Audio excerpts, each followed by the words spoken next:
अभी इसको अगर हम लिखेंगे कहेंगे, सपोज कोई बाहर से पढ़ते हैं तो वो सोचेंगे ये सन को कैसा वो जो माँ बोल रहे हैं, मून को कैसा फादर बोल रहे हैं. So we need that kind of cultural context in understanding the works that are coming up from here. So there is the need to have an alternative praxis, an alternative framework which is not Western. Which is not anti-Western, but which is not Western, which is, I would say, indigenous.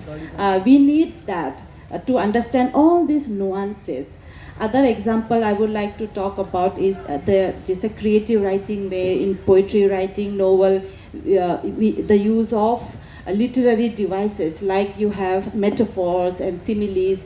So, sir, for example, standards of beauty.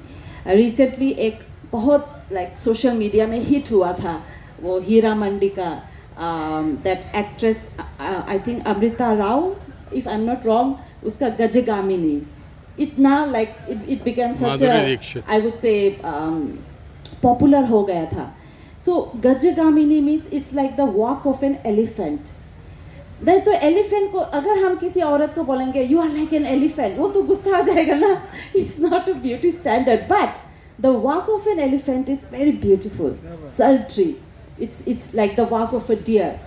हमारे tribe में लड़कियों को जब खूबसूरत बोलते हैं ना sir, we say grasshopper जैसा है, वी से ताकुम. हाँ, ताकुम is grasshopper. Agile, young boy agile जो बहुत एक्टिव फ्रेश है, उसको हम ग्रास होपर जैसा बोलते हैं.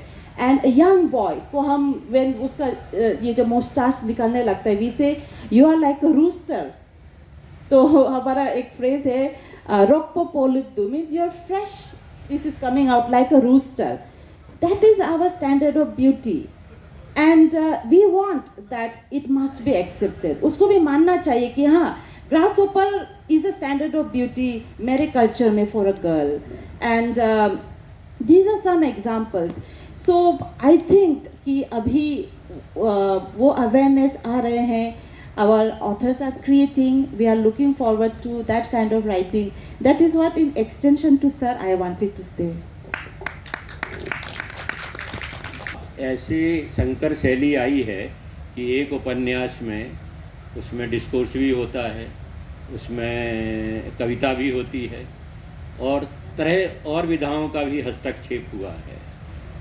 जैसे पामुख तो कला पे डिस्कोर्स ही बहुत सुंदर किया है उन्होंने, तो और विषय तो खैर हुए ही हैं. अब एक और नया वो आया है परिवर्तन की ऑडियो बुक, है ना. तो पहले जो नानी दादी कहानियाँ सुनाती थी तो हम लौट फिर के फिर ऑडियो के द्वारा, चूँकि समय हमारे पास इतना कम रह गया कि पता चला कोई आदमी जा रहा है तो 4-5 घंटे का सफ़र करके जा रहा और आ रहा और अपनी नौकरी कर रहा, तो उस समय में वो ऑडियो सुनने लगा है. तो अब वो ऑडियो बुक आने के बाद भी बहुत सारे फॉर्मेट चेंज होंगे, है ना, कि तो वो फिर हम सुनने की ओर आ रहे हैं. तो इतने परिवर्तन बहुत तेज़ी से हो रहे हैं. और दूसरा ये कि जो हमारा समय है ये इतने अंतर विरोधों से भरा है, तेज़ी से अंतर विरोध उसमें व्यापे हैं. मतलब आप सोचो कि एक तरफ तकनीकी हमको टेक्नोलॉजी हमको सारी चीज़ें सब जगह ले जा रही है, सब चीज़ें उपलब्ध करा रही है, और दूसरी तरफ दरवाजे हमारे लिए बंद करती जा रही. तो ये जो एकदम विपरीत स्थितियां हैं आज के समय में. पहले जैसा परिवर्तन नहीं था जिसमें हम समझते थे, अपना अनुकूलन कर लेते थे, धीरे धीरे चीज़ें. अब जैसे बारिश होती थी, अब क्या है, बादल फटने लगे. तो बादल जब फटता है तो वो फिर कितने किनारे, कितने घर, कितने लोगों को बहा ले जाता है.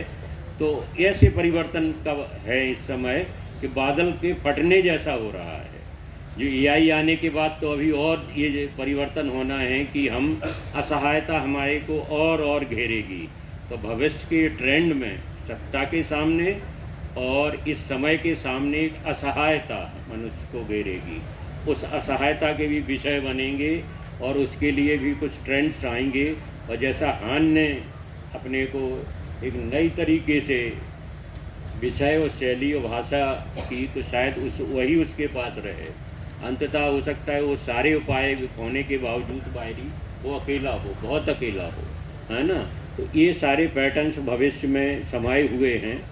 और मैं राजू साहब से एक कि वो अपने ऑडियो से वीडियो से कुछ दिखाना चाह रहे हैं आज के पैटर्न्स।